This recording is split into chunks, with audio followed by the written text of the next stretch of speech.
At nung nilabas na lang ng UAAP ang elimination round schedule na to para sa seniors basketball tournament, marami na-excite. Alin kaya ang mga intriguing matchups na dapat abangan? Kasama natin ngayon ang UAAP analyst si Christian Luanzon para sa usapan. And Christian, welcome back to The Score.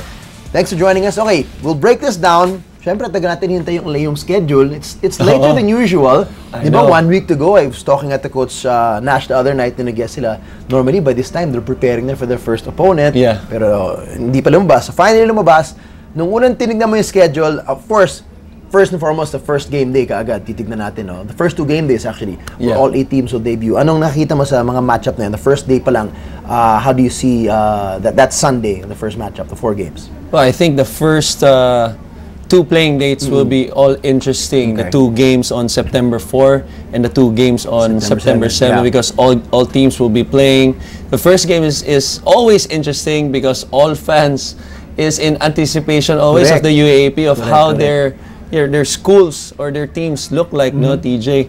And I think after that, the first 8 games, it's going to be that DLSU-FEU game on September 7. Yep. Which is also their first game respectively. Which is also their first game respectively. Yeah, and NU and DLSU on that September 18 first games, 2 p.m. Okay, let's break it down a bit. The first matchup, we're going to see UP and Adamson, 2 teams that have new coaches. Yeah. We don't know, we've heard that, they've been revamping as well with some recruits. We don't know how good they all are really. Pero interesting yung magagaling na coaches. I mean, these coaches are proven with their long careers. Coach Bo Perasol for UP. You got Franz Pumaren for Adamson. We know what he can do, what he's capable of. How do you see this matchup and the little that we know of these teams? Anong magiging fireworks sa first game na yan? Well, we've heard of these 2 coaches for the longest time. They've been coaching in not only in collegiate level but also in the professional level as well. But 2, let's say, different scenarios, no, TJ, because for Coach Bo, for example, coming from a program of Ateneo, then he comes in UP. The challenge to me when you come in a school like UP is how you change the culture. UP for the last, 5-7 years has had 5 to 7 different coaches also. So I think the thing for UP right now, hopefully, from my end, looking from the outside, is how to be that stability, not only this season but also long term. I mentioned this last year, and I hope they see that in Coach Bo because I feel he can make a difference. For Coach Franz, I mean, people are saying, it's an interesting year for Adamson. People don't normally talk about Adamson early in the season. But, I think more than being interesting as an interesting team, knowing Coach Franz, I didn't play for him, but, knowing him historically and how he coaches. Nakalaban mo ba when you played? Yeah. Were you against him? Coach Franz. You know how they run. I know how they run, and then the results, parang institution na yan sa LaSalle, diba? So, obviously, everybody was surprised with his transfer from LaSalle to Adamson.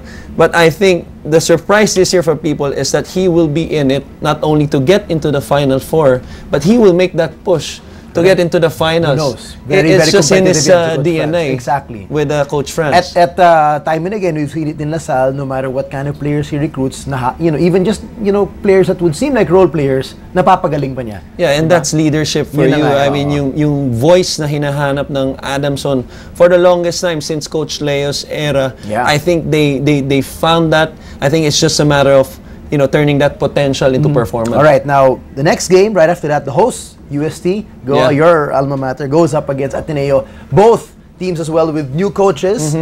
Technically speaking, of course, we know Ateneo's got Coach Sandy and Coach Tab at the helm. And then UST, may bago rin silang coach. And the pressures of hosting the year, Christian, what is it? Nabutan mo ba ang hosting year? Yeah, I think so. I think my first year. Iba ba yung pressure nun of playing on your hosting year? Sa totoo lang, hindi. At the end of the day, you're just, it all boils down to one basketball. I don't think the pressure in terms of yung being the host will be on the players. I think that will be the last thing on their minds. I think what's crucial, not only for UST, but also for Ateneo, is their identity. For UST, they lost basically their core players, Abdul, Takiwag, Ferrer. For Ateneo naman, tanggap na ng tao eh. It's expected. Kiefer Ravena, Von Pesumal, obviously their last playing year last year. But, in the summer, guys like Pingoy, CJ Perez, and then Cani, Tolentino. Yun ang shocker. Ito na yung mga inaasahan mo na step up next to year. Step up for next year. So, but the good thing about Ateneo is that they have Coach Tab. Yun. And knowing si Coach Tab, even though they came out short sa Gilas, knowing Coach Tab, watching him, how he runs his team, the discipline, I think he's gonna make a difference with this team kahit na in terms of talent-wise, hindi masyado mataas. Right, okay. So, that should be a very interesting game to watch as well, considering na both teams have very solid, fan bases. Of course, all the UAP teams do, but I think these two teams are a little bit above the rest na grabe yung anticipation ng alumni and fan base. So, as you said, I agree with you. They're gonna really be eager to see what kind of teams they have, yung identity nila kaagad. Okay, next game day, NU going up against UE. Again, UE had a good run last year with Coach Pumaren. And then, of course, NU with Coach Eric Tamirano. Pagkalam ko, Aroga's still coming back. So at least they've got him to lean on. So, kamusta yung bakbaka na itong dalawang teams? Ito na, I'll bet this is going to be a low-scoring game, knowing both coaches are a defensive-oriented team. For sure. I mean, for UE, I think the crucial thing, we all know what Coach Derek brings to the table. It's just a matter of his players responding. And I feel that Bonbon Batilier, he showed us what he can do last year. I think the question this year, can he do it consistently? He started out very well in the first round. The whole nation was talking about him. UE was projected to be in the Final Four. And then his game, slowed down in the second round. Teams were obviously scouting and scheming against him. But I think this year, with that 1 year of preparation and falling short of the Final Four, I think that will, hopefully, it enables him to be more consistent. For NU, I think they have the same taste that LaSalle has of coming up short in the Final Four. I think NU has that taste also, even though they made it. They're not so far away from a championship. It was just 2 years ago na nag-champion sila. Yeah, I mean, it's mainly because, aside from that championship, last year, it's with their performance against UST in the Final Four. It felt like they felt short also. Same thing like LaSalle when they had those last two crucial games to get in. Correct. So I think NU, just like LaSalle, will be hungry for getting into the finals. And then, eto na, which a lot of people are already saying, finals preview daw. Itong LaSalle at FEU, last year's defending champion, and this year, of course, LaSalle didn't even make the Final Four last year, but they've got Ben and Bala. How do you see FEU and LaSalle? If we break it down, I somewhat disagree with that. If we break it down, into percentage, for LaSalle, it's probably a 90-10 chance if they're healthy. For FEU, I'm not sure. As good as Coach Nash is, it's always a player's game. So, but it wouldn't surprise me if in that locker room, in one way or in one day or another during that season, if Coach Nash will parang banner on, do not underestimate the heart of a champion. Because, they lost, obviously, core players like UST also. Anim daw, his first Belo, 6, he lost them, He lost their first 6, Belo, Tolomia, and those guys, Pogoys. You don't only lose scoring, but you also lose a lot of leadership. Laking bagay yan. Guys like Tolomia and Belo that brought. So I think the same way with Ateneo, the identity of this team, of who's going to step up, I think the culture is still there. The culture will be still there for sure. But who's going to be that guy? I think the closest one would be Arong.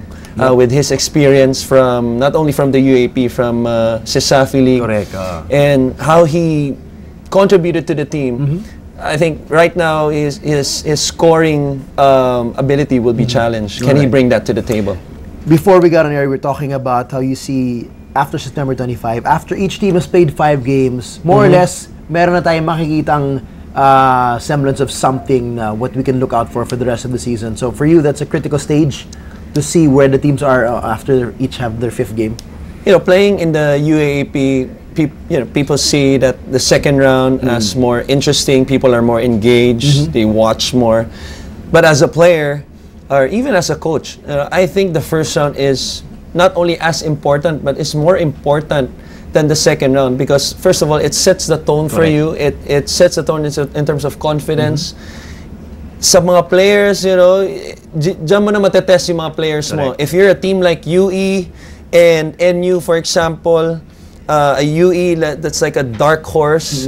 This coming into the season, after 5 games, they could be 3-2. They could be as worse as 1-4. Correct. They could be 4-1. It can be anything. So after these 5 games, I think the succeeding games before they finish the first round, that would really parang mark their identity as a team.